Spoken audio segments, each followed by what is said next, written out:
as the main negotiation asset. So in this example, Denitsa has 800,000 followers. That's what she's going to come in with you. She's going to want you to sell you all of those 800,000 followers at a premium price. Now, the question you have to ask yourself as a brand is, how much of that audience is relevant to me? Because to give you an example, Instagram doesn't let advertisers see, where this fan base is. So for example, I can have this person who has 800,000 followers, but all their followers are in Russia. And I'm selling my product in the state of New York. Therefore, they're not worth a single penny. I shouldn't even pay them. I shouldn't even consider them. Because I'm not going to sell anything. So that's one of the first questions you trying to have to see is who is this influencer? What have they got? And that's the problem sometimes with huge American influencers is their fan base is worldwide. So how much is actually in your market? Large American companies can, still afford to pay for them because they're huge. They sell all across the US.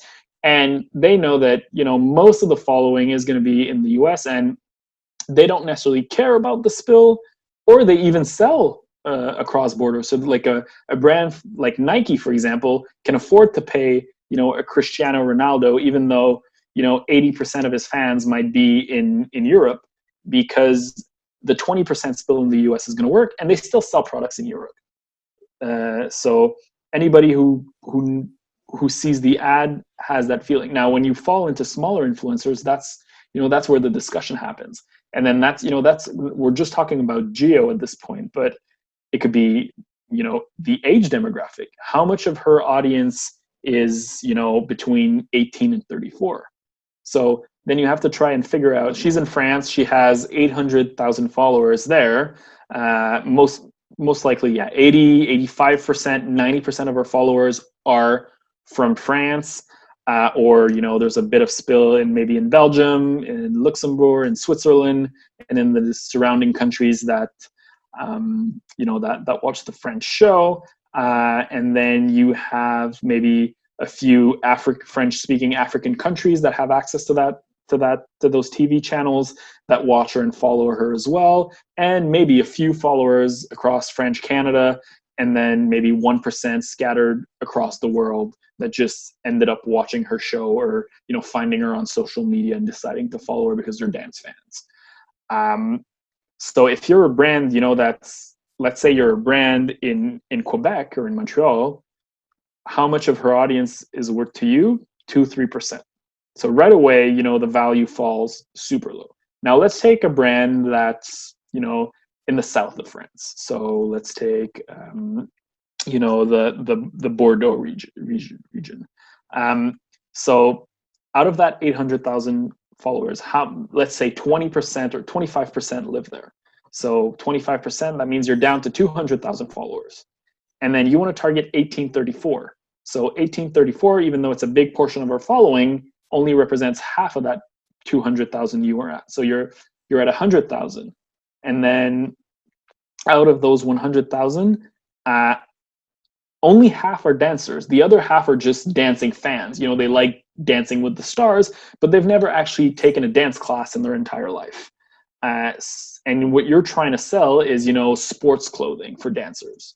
So whether it's dancing shoes or just dancing, shirts or whatever equipment you need, and that's what you're trying to sell.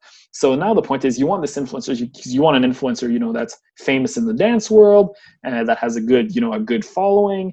But she's asking you to pay for 800,000 followers when you're only using 50,000. So that's where the negotiation kind of falls in. And influencers are, they're often managed by people who've never worked in media, who are, agents, and who all they want is the biggest contract possible to get their cut off. So you have to figure out a way to negotiate and to make them understand that, you're buying for 50,000 followers. So now you have to set a scale of how much you're willing to pay for that and try to negotiate down and explain why you're going there. What I normally do first of all, I just take, and because they'll always calculate on their total following. So what I what for the times when I negotiated with some influencers, I would take their total following, I would put $20 per thousand, and then that would give me like a ballpark idea of a post. Now, since it's super hard to evaluate the portion that's actually in my geo, I tried to stand that, and that's where I stand with either very small influencers that are local, or local celebrities, rather than mid-size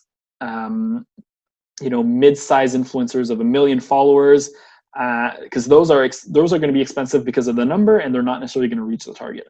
I'd rather have 5 influencers of 40,000 each that I know are in my area than one big one that has spill all over the place. I know some clients have started giving promo codes to influencers and paying them on the amount of sale. Like they give them a base, and then there's like, whoever uses your promo code, will give you the equivalent of the discount they get. So instead of doing a 20% off to the consumer, they'll give 10% off to the consumer if they use the code, and the other 10% is going to go in the influencer's pocket. Now, the numbers aren't 10-10 most of the time. It's going to be more like a 20% to the consumer and a 2% to the influencer, but it's still a way to try to at least tell yourself, I'm getting something back from paying this influencer versus just throwing money out there, because some influencers aren't going to bring anything back to your business.